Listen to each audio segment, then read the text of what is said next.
Bonsoir, cher jury. Bonsoir, cher public et amis juristes. Bonsoir, cher hibou. Nous sommes réunis en cette très belle soirée car nous avons choisi le droit chemin. En effet, nous, juristes, nous avons choisi le droit car nous sommes des êtres de goût, des êtres élégants, avec ou sans barbe. De plus, nous, juristes, nous n'avons pas peur de la difficulté. En effet, chaque semaine, nous faisons ces TD de droit administratif pour que Madame Tassadit les corrige chaque jeudi. Mais de plus, ces chargés de TD sont aussi téméraires que nous. En effet, cela fait des années et des années et des années qu'ils travaillent sur une thèse. Et on espère qu'un jour, ils la finissent. De tout cœur.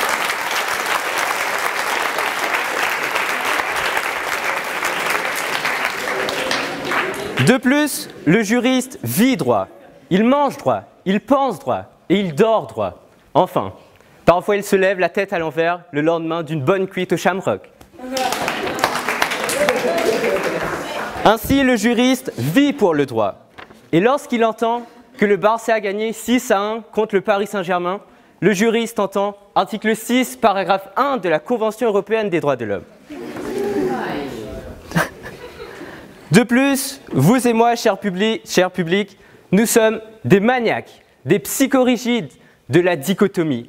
En effet, depuis la première année, on nous a appris, tel un coupeur de canne, qu'il faut couper son plan en deux parties, deux sous-parties.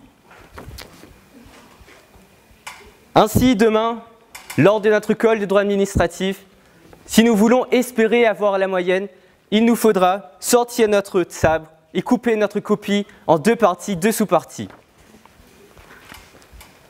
Ensuite, on nous a appris également que le droit a été découpé, tel une noix de coco, en deux ordres.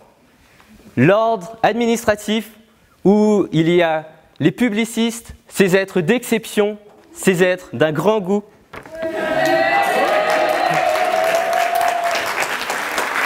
Et ensuite, il y a les privatistes. Pour finir, dans des temps si obscurs qu'aujourd'hui, il ne faut pas oublier que nous, juristes, nous sommes là pour veiller à ce que Donald Trump ne provoque pas la Troisième Guerre mondiale. Nous sommes là pour que les députés soient réprimés pour les fraudes qu'ils causent. Et de plus, nous sommes là pour veiller à ce que les policiers n'enfoncent pas leur outil de travail dans les fessiers de ces jeunes des quartiers.